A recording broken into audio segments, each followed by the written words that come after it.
সময় রাত ১টা।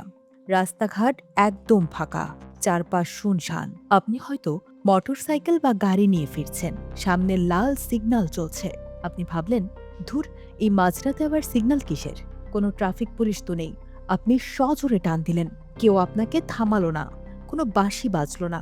আপনি নিশ্চিন্তে বাসায় গিয়ে ঘুমালেন, কিন্তু ঠিক কয়েক মিনিট পরেই আপনার ফোনের স্ক্রিন জ্বলে উঠল একটি খুদে বার্তায়।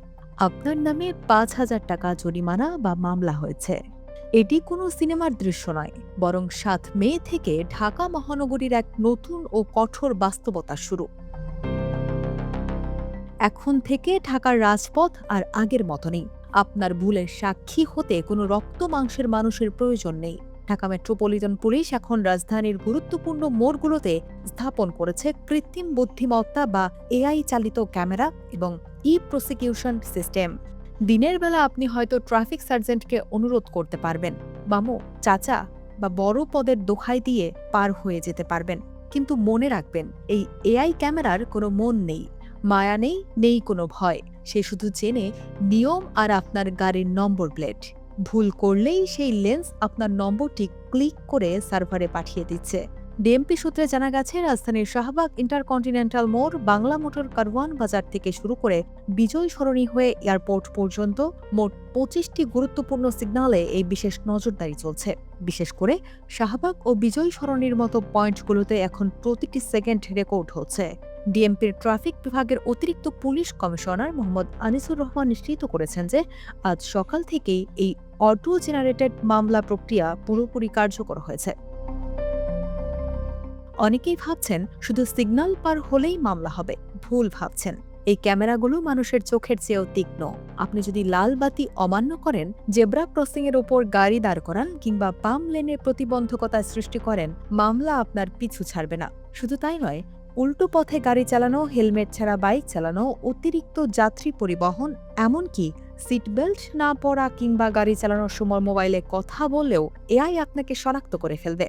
যারা শখের বশে অনুমতি ছাড়া ভিআইপি লাইট বা ফ্ল্যাশার ব্যবহার করেন, তাদের জন্য দুঃসংবাদ। ক্যামেরার লেন্স থেকে এগুলো পালানোর কোনো পথ নেই। এবারের ব্যবস্থায় নতুন কিছু পরিবর্তন এসেছে, যা হয়তো আপনার অগোচরেই রয়ে গেছে।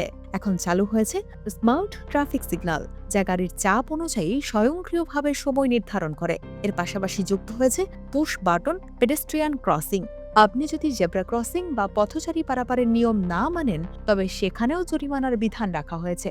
প্রযুক্তির এই জাল বিছানো হয়েছে পুরো ঢাকা শহর জুড়ে। সড়ক পরিবহন আইন ২০১৮ অনুযায়ী জরিমানার অঙ্কটা কিন্তু বেশ চড়া। সিগন্যাল ভাঙলে সর্বোচ্চ ৫,০০০ টাকা পর্যন্ত জরিমানা হতে পারে। আর যদি গতির সীমা লঙ্ঘন করেন বা বেপরোয়া গতিতে গাড়ি চালান, তবে সেই অঙ্কটা ১০,০০০ টাকা পর্যন্ত পৌঁছাতে পারে। তবে বড় বিপত্তিটা জরিমানার টাকা নিয়ে নয়, বিপত্তিটা আইনি প্রক্রিয়া নিয়ে। এই অটো জেনারেটেড মামলার নোটিশ সরাসরি ডাকযোগে মালিকের ঠিকানায় এবং ফোনে এসএমএস এর মাধ্যমে পৌঁছে যাবে। নির্ধারিত সময়ের মধ্যে জরিমানা পরিশোধ না করলে আদালত থেকে ওয়ারেন্ট বা গ্রেপ্তারি পরোয়ানা জারি হতে পারে। এখানেই শেষ নয়, গাড়ির মালিকদের এখন আগের চেয়ে অনেক বেশি সতর্ক হতে হবে। আপনার গাড়িটি কে চালাচ্ছে, ড্রাইভার নাকি অন্য কেউ, সেটি বড় কথা নয়, কারণ মামলাটি সরাসরি গাড়ির মালিকের নামেই নথিভুক্ত হবে। বাংলাদেশ পুলিশ এবং বিআরটি এর মধ্যে সমঝোতা স্মারক বা মৌ স্বাক্ষরিত হওয়ার ফলে এখন পুলিশের ডাটাবেজ সরাসরি বিআরটি এর সঙ্গে যুক্ত। এই গাড়ির ট্যাক্স, টোকেন বা ফিটনেস ফেইল থাকলে সেই তথ্য নিমেষেই পুলিশের কাছে পৌঁছে যাবে। আপনার ড্রাইভিং লাইসেন্সের পয়েন্ট কাটার ব্যবস্থাও এই সিস্টেমের একটি অংশ। ঢাকার রাস্তায় চলাচলের সময় দয়া করে আপনার ফোন নম্বরটি বিআরটি এর পোর্টালে আপডেট আছে কিনা নিশ্চিত করুন। ট্রাফিক আইন মানা এখন আর কেবল শৌখিনতা নয়, বরং পকেট ও সম্মান বাঁচানোর একমাত্র উপায়। মনে রাখবেন, পুলিশ আপনার সামনে না থাকলেও সিসিটিভি লেন্সের ওপারে এআই আপনার দিকেই তাকিয়ে আছে। সামান্য অবহেলায় আপনার শান্তির ঘুম হারাম হতে পারে আইনি জটিলতায়। আইন মেনে চলুন, নিরাপদ থাকুন।